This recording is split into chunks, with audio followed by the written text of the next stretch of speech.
Baki itu series yang dikenal sebagai series yang gak ada ceritanya, cuman fight aja. Tapi aku gak setuju sama itu. Menurutku Baki itu penuh dengan simbolisme. Dan aku bakal nunjukin simbolisme-simbolismenya dari Kid Baki Saga. Di awal Kid Baki Saga, kita bisa lihat Baki ngelawan 100 orang. Dan dari 100 orang itu Baki bisa ngalahin 37. Terus Baki rada kecewa karena dia gak bisa ngalahin semuanya. Tapi kalah dari 100 orang kan normal. Kalau satu lawan satu Baki pasti bisa ngalahin siapapun. Dan Baki juga berpikir seperti itu. Tapi waktu dia ngelawan Yuri Tchaikovsky dia kalah. Jadi untuk jadi lebih kuat, Baki pergi ke hutan untuk ngelawan kera raksasa bernama Yashaeb. Percobaan pertamanya gagal dan temennya Baki, Ando, jadi kena serang. Sampai 4 jarinya kemakan sama perutnya sobek. Sehabis itu Baki latihan keras untuk ngebalas Ando. Sampai Baki bisa ngeaktifin endorfinnya. Baki juga lompat dari tebing untuk ngelatih refleksnya. Setelah semua latihan itu, dia ngelawan Yashaeb lagi dan akhirnya dia menang. Ini aneh banget kalau dibaca secara harafiah. Tapi kalau dibaca secara simbolik, jadinya masuk akal. Baki itu selalu menang waktu berantem. Tapi yang dia kalahin antara sama-sama bocah atau orang yang bukan profesional. Jadinya Baki itu anak yang shelter. Dia itu kayak ikan besar di kolam yang kecil. Dan banyak yang ngatain scene waktu Baki nolak latihan dari pelatihnya. Soalnya Baki bilang kalau dia cuma ngelakuin hal yang sama. Dan mereka bilang kalau Baki terakhirnya ngelakuin hal yang sama juga. Jadi gak ada bedanya. Padahal poinnya itu bukan tentang latihannya. Poinnya tentang Baki itu anak yang shelter. Makanya dia pergi ke hutan. Dia pergi ke tempat yang liar dan gak aman. Makanya dia latihan sampai ngeaktifin endorfin. Karena dia latihan untuk ngelewatin batasnya. Makanya dia lompat dari tebing. Karena dia mencoba untuk mengontrol ketakutannya sama kematian. Dan makanya dia ngelawan Yashaeb. Karena Yashaeb itu simbol untuk chaos. Dan waktu Baki gak cukup kuat untuk ngelawan chaos, orang-orang yang Baki sayangi kayak Ando jadi kena ampasnya. Terus sehabis Baki ngalahin Yashaeb, Baki ngelawan Hanayama Kaoru.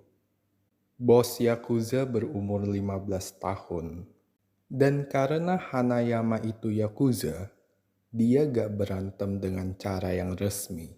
Gak ada wasit, gak ada gong. Berantemnya dimulai waktu Hanayama mau mukul, mau Baki siap atau enggak.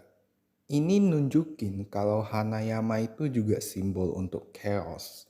Waktu ngelawan Yashaeb, Baki memutuskan untuk nyamperin Yashaeb sendiri. Tapi chaos itu gak diem doang.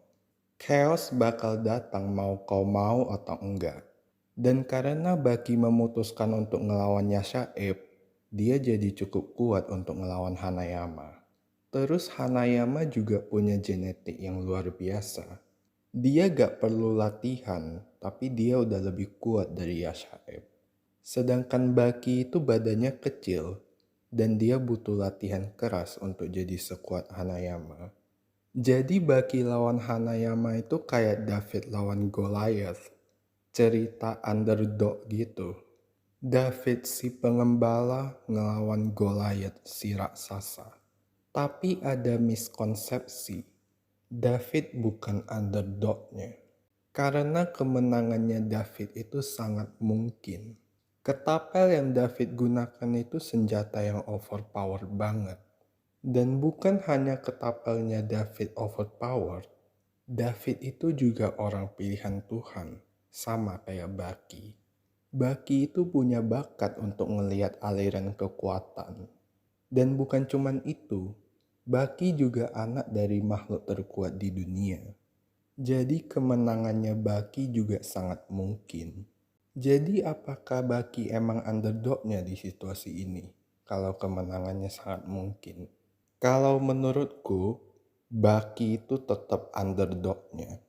Karena walaupun kemenangannya Baki sangat mungkin, kemenangannya Baki itu bukan sebuah kepastian.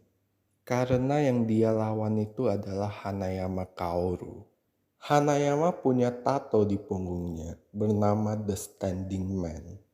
Cerita di balik The Standing Man ini adalah di tahun 1616, seorang pengembara yang membawa bel besar di punggungnya diserang oleh sekumpulan bandit. Dia diserang berkali-kali, tapi dia tetap berdiri. Sampai pemimpin dari bandit-bandit itu menyadari kalau pengembara itu sudah mati. Tapi walaupun sudah mati, pengembara itu masih berdiri dan membawa bel besar di punggungnya. Yang mereka tidak ketahui adalah di dalam bel besar itu ada seorang anak kecil bernama Yakichi Hanayama.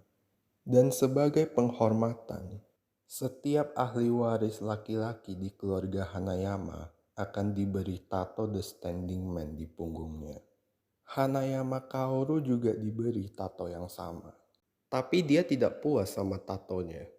Jadi dia pergi ke tempat Yakuza musuh dan ngehancurin Yakuza musuh itu. Biar dia bisa menyempurnakan tato The Standing Man-nya dengan dikasih bekas luka. Itu orang yang Baki harus lawan. Bahkan kalau dia punya rencana yang sempurna, ngelawan orang yang punya kekuatan besar dan semangat yang lebih besar lagi kayak Hanayama, akan memberi keraguan. Dan keraguan itu bisa memberi kesalahan. Dan kesalahan itu bisa memberi kekalahan. Tapi walaupun Hanayama itu berbakat, dia juga manusia. Dia juga punya kelemahan. Salah satu kelemahan Hanayama adalah dia saking besarnya, dia jadi gak efektif bertarung di jarak dekat. Tapi untuk memanfaatkan kelemahannya Hanayama, Baki harus ngambil resiko kena pukul waktu mencoba mendekat. Dan Baki banyak kena pukul, tapi dia tetap ngambil resiko. Walaupun begitu Baki gak tolol. Waktu mereka adu pukul, Baki gak mukul tangannya Hanayama. Dia mukul jari kelingkingnya doang. Terus jari manis, terus jempol. Semangat yang dibutuhkan untuk ngelakuin itu saking besarnya akan terlihat gila sama orang normal. Kayak waktu Baki naruh kaca di dalam mulutnya. Biar kalau sampai dia kena pukul sama Hanayama, kaca di mulutnya bisa jadi bantalan untuk serangannya Hanayama. Biar kalau dia dipukul sama Hanayama, dia masih bisa berdiri. Dan setelah ngeliat kegigihannya Baki, Hanayama The Standing Man Kaoru menyerah. Tapi sayangnya fight ini menarik perhatian seseorang. Seseorang itu adalah Yujiro Hanma, main villainnya Baki. Dan sebagai main villainnya Baki, Yujiro punya kesamaan dengan villain-villain yang lain. Yaitu Yujiro adalah simbol untuk chaos. Tapi Yujiro itu chaos yang ultimate, chaos yang murni, the ogre. Dan Yujiro menunjukkan ultimate chaosnya dengan bilang kalau dia datang waktu fightnya baru dimulai. Padahal fightnya udah selesai. Terus Hanayama terprovokasi sama apa yang Yujiro bilang. Jadi dia nyoba untuk nyerang Yujiro. Dan Yujiro ngalahin Hanayama dengan satu tendangan kedua lututnya. Baki terus nyerang Yujiro untuk ngebantu Hanayama. Tapi Yujiro cuma perlu nampar dagunya Baki untuk ngalahin dia. Dan sehabis ngehajar Hanayama sekali lagi, Yujiro pun pergi dengan rasa kecewa. Dan rasa kecewa ini penting, karena Baki lahir biar Yujiro punya fight yang bagus. Tapi ternyata Baki lemah, dan ini gak bisa diterima. Jadi untuk memotivasi Baki, Yujiro ngebunuh Yashae. Dan ini rada puitis menurutku. Soalnya di awal waktu Baki kurang kuat, Yashae yang jadi masalah. Tapi sekarang waktu Baki kurang kuat, ya Saeb yang kena masalah. Dan yang Yujiro lakukan efektif. Baki jadi pengen banget ngalahin Yujiro. Dan untuk bisa ngalahin Yujiro, Baki harus nyari lawan yang lebih kuat dari Hanayama. Biar Baki bisa ningkatin dirinya. Dan setelah ngomong sama Stridam, Baki pun dikirim ke Hokkaido untuk mendapatkan pengalaman di medan perang dengan ngelawan 5 tentara terkuat yang ada di Jepang. Dan tentara itu gak fight untuk kompetisi kayak Hanayama. Mereka fight untuk bertahan hidup. Jadi mereka akan ngelakuin apapun untuk hidup. Dan karena mereka manusia, apapun yang mereka bisa lakuin itu lebih besar dari apapun yang binatang buas kayak Yashaeb bisa lakuin. Dan kita bisa lihat kecurangan profesional ini waktu salah satu tentaranya kamuflase jadi pohon, terus nyerang Baki dari belakang. Baki terus nyoba untuk nyerang salah satu tentara yang lain. Tapi tentara itu nyemprotin gas cesium ke Baki. Sekali lagi nunjukin kalau mereka gak mau berantem, mereka mau bertahan hidup.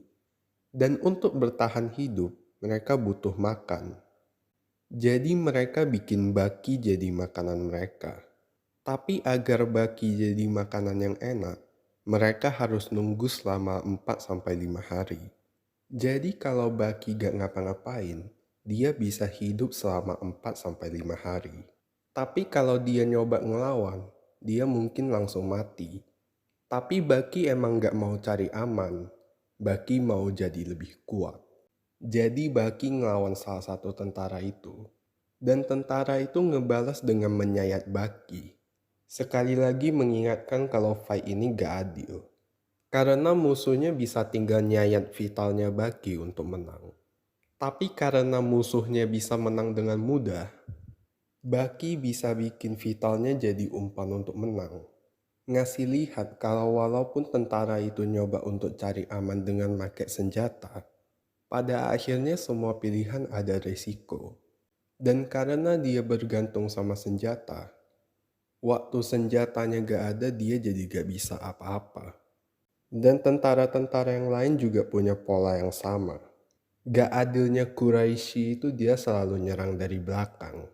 Tapi waktu dia diserang dari belakang dia langsung kalah. Gak kayak Baki. Terus gak adilnya Nomura dia bikin dirinya kelihatan gak berdaya. Terus habis musuhnya lengah baru diserang. Tapi waktu gak keberdayaannya hilang, dia langsung kalah.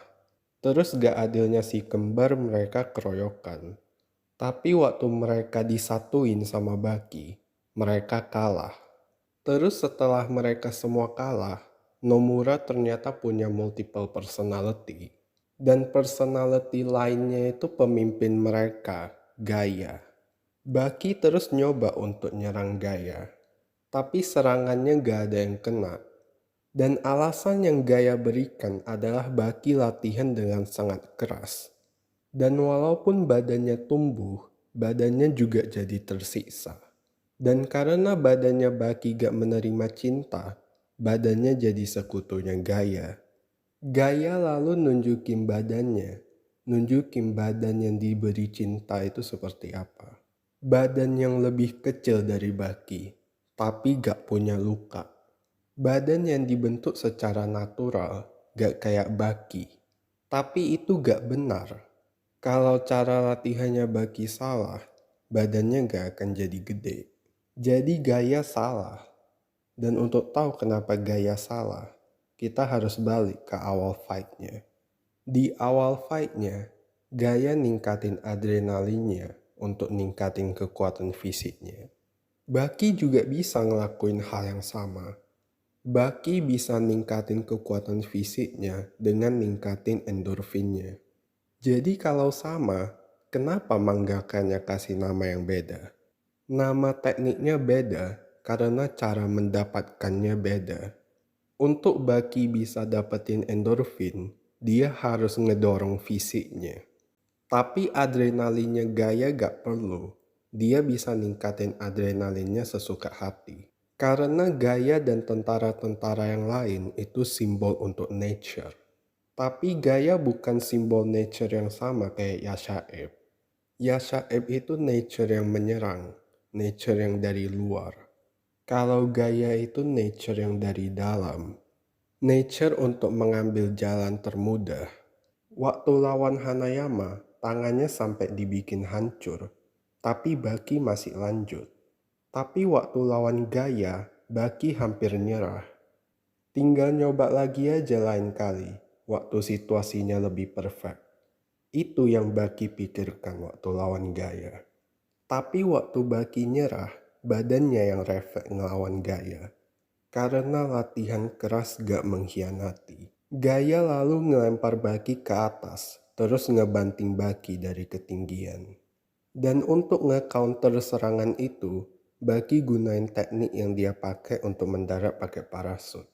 Coba bayangin kalau Baki gak berani loncat pakai parasut. Bayangin kalau Baki milih jalan yang mudah. Baki pasti langsung mati. Gaia lalu menghirup udara yang banyak, terus dia teriak sekeras mungkin. Bikin badannya Baki jadi shutdown, dan ngasih kesempatan untuk Gaia ngepiting lehernya. Jadi biar Baki gak pingsan, dia mukul dirinya sendiri. Dan dengan mukul dirinya sendiri biar gak pingsan, Baki ngasih dirinya cukup waktu untuk nge-counter Gaia. Gaia lalu ngelempar air ke matanya Baki, terus pakai tumbuhan untuk ngegantung dia. Dan Baki hampir mati, tapi keinginannya untuk ngalahin Yujiro ngasih Baki dorongan untuk gak menyerah. Gaia yang frustasi terus nyoba untuk mukul Baki, tapi malah tangannya yang rusak. Karena badannya Gaia itu dimanjain. Dan untuk nunjukin lagi betapa manjanya badannya Gaia, Baki ngalahin Gaia cuman pakai jarinya aja. Terus waktu Gaia bangun, mereka makan bareng. Lalu tentara-tentaranya nyanyi lagu perang gitu. Dan menurutku ini menarik. Karena inti dari art ini adalah jangan menyerah. Tapi lagunya itu tentang situasi di mana gak ada yang bisa dilakukan. Contohnya waktu Baki balik, dia persiapkan banyak banget untuk ngelawan Yujiro. Tapi Baki gak bakal bisa menang. Baki itu masih bocah, sedangkan Yujiro itu makhluk terkuat di dunia. Fight ini emang gak seharusnya terjadi. Jadi kenapa fight ini terjadi? Ya karena Yujiro bikin anak untuk diajak berantem. Tapi itu apa yang Yujiro mau? Jadi apa yang Baki mau dari fight ini? Baki pengen dapat kasih sayang dari ibunya, Emi Akezawa. Tapi semua cinta yang Emi punya udah dikasih ke Yujiro. Gak ada lagi untuk Baki. Dan waktu Baki minta dicintai, dia malah digigit. Terus sehabis ngegigit Baki, Emi bilang kalau dia gak bakal kalah. Dia bakal bisa bikin Yujiro cinta ke dia. Itu yang dia anggap kemenangan. Kalau jadi ibu yang baik dianggap kalah sama Emi. Tapi waktu Emi ngeliat Baki dipukulin Yujiro, insting keibuannya bangkit. Emi terus nyerang Yujiro untuk ngelindungin Baki. Dan hasilnya Emi dibunuh sama Yujiro. Akhirnya Baki dapat apa yang dia mau, walaupun cuma sebentar. Tapi Baki gak bisa menerima itu. Jadi dia ngehayal kalau ibunya masih hidup. Tapi itu gak bagus. Walaupun menyakitkan, yang terjadi udah terjadi. Jadi Baki harus merubah pemikirannya. Dan itu yang Baki lakukan di arc selanjutnya, Maksimum Turnamen.